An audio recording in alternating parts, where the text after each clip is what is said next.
Hi everybody. I am Mrs. P. Jagadambal, Assistant Professor in the Department of Human Development, Avinashilingam Institute for Home Science and Higher Education for Women, Coimbatore.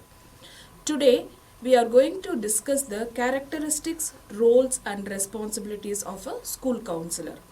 See, every one of us would have advised in our daily life or would have received some advice from others, like friends, teachers, family members, etc. So, we can call ourselves as counselors and the process of advising as counseling. Can we? The answer is definitely no. Counseling, of course, in a layman's perspective, is nothing but advising people who are in trouble or who come to you for some help. But in real sense, counseling encompasses much more than mere advice. Many a times we use some of the counseling skills to advise others, but there is a wide difference between professional counseling and the simple process of advising. Many people will act as a counselor at some point in their lives and without knowing the appropriate idea of counseling.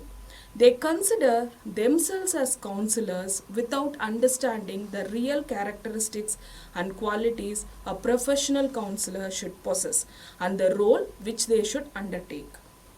So, a professional counselor is not an individual who simply applies few counseling skills in the process of advising and helping others to cope up with their problems. A friend or a colleague cannot be called a counselor even if they give you advice or help you come out of their stressful situation. A counselor is a person who should have undergone professional training in the field and who has the competence to employ various approaches in the process with the people who come for help. In this module, we are going to discuss the characteristics and roles of a counselor. At the end of this module, the listener will be able to apprise the real meaning of counseling, differentiate the process of advising and counseling, and outline the qualifications needed for becoming a counselor. Counseling. The term itself can be confusing to some extent. So, let us first see the definition of counseling. According to the Oxford Dictionary, counseling can simply be defined as any process of giving guidance to a person on their social or personal problems, especially in a skilled manner. The process of assisting and guiding clients, especially by a trained person on a professional basis, to resolve especially personal, social, or psychological problems and difficulties. Whereas the National Health Services UK has defined counseling as a talking therapy that involves a trained therapist who listens carefully to the clients who are in trouble and helping them to deal with their emotional issues.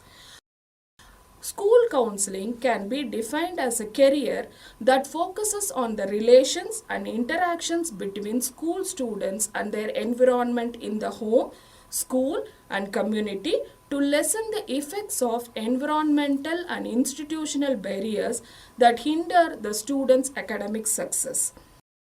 From the above definitions, one can understand there are a number of aspects associated with the process of counseling.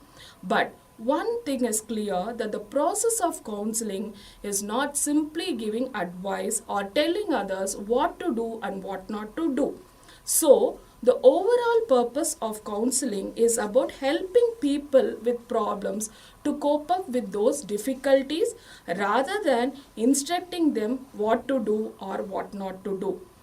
So, we will apprise what can be called as a counseling and what cannot be considered as a counseling process. First, counseling is the process when the counselor helps the client to explore the difficulties faced by the clients, which may include their social and emotional issues. It is the act wherein a client in problematic situation is helped to analyze the situation in another perspective and also in a more clearer way. It is the way of enabling the client to focus on feelings and behavior to create a positive change. It is the process of building up confidentiality between the counselor and the client during the counseling sessions. So, we conclude that counseling is definitely not mere giving advice or being critical in sorting out the troubles of the client. Surely, it is not emotionally getting involved in others' problems. Counseling is neither getting emotional attachment or not simply giving them guidance. Then, who can be called a counselor? As we are clear about the counseling process, next we will move on to the important component in counseling process. It is none other than the person who is handling the entire process, the counselor. Who can be called as a counselor? Many of us would say that counselor is a person who advises others to come out of the problem. So, a counselor can be a friend, a teacher, or an elder in the family, or any other family member, but is not so in the actual process. At the outset, we will look into the definition of counselor. A professional counselor is a psychological therapist who provides assessment, diagnosis, and counseling to the persons who are in severe life traumas and emotional problems due to personal issues, family problems, job related stress, mental disorders such as depression and anxiety that prevent them from being normal and happy in life. A counselor should be an individual with an appropriate educational qualification in the field of counseling and also a trained professional in the field of counseling apart from possessing desired characteristics.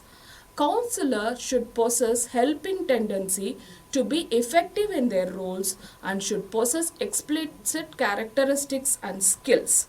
Certain essential qualification and characteristics are vital to be effective in the process of counseling. Qualifications of a counselor. A counselor has to study specific courses that will enable them to understand their clients better. The course should allow them to get a better insight into the concepts and functionings of various psychological processes of human life. They also get a clear understanding of the complexities of the human brain. When a counselor has acquired certain certified degrees and diplomas, it increases their credibility in the field. The more the qualification, the higher are the chances of excelling in this field.